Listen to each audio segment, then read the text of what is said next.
No one likes to go to IRS.gov for anything, which is why I went there for you. I am Carla Dennis, the CEO of KDA, a tax planning firm, and I want to give you the latest tax updates that may affect you and your business for 2024. But before we jump in, I'm gonna need you to like, comment, and subscribe so I can keep you updated on all things tax and wealth building.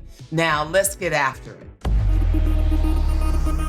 So what are the changes for 2024?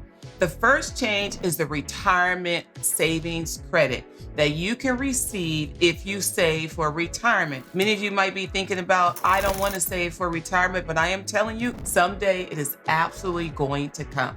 The second thing I want you to know about is that the IRS has made an announcement that they're going to hold off once again on the third-party reporting of the $600 minimum that is paid through the third-party payment apps, like the Venmo apps, the Zelle apps. This is, I believe, the third time that they have held off on it. So we are winning in this arena.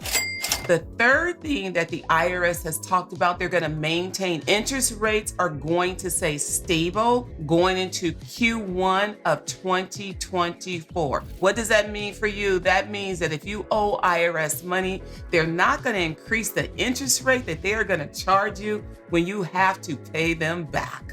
IRS has also stopped the going to door and sending out revenue agents out in the field to knock on your door without you being notified first. That is the win for us going into 2024 because no one wants a knock on the door from IRS unexpected. So that is a big deal for us moving forward. The other thing that I want you to be aware of is that IRS's direct file program is moving forward. This is a program where they're going to allow you to go onto their website and file your tax return directly with them. Taxpayers be warned, it is the IRS's website. Now that you're aware of the changes that are coming in 2024, when you know better, you absolutely have to do better. That is why I want you to like, comment, and subscribe so you can be kept up to date on all things business, tax, and wealth building.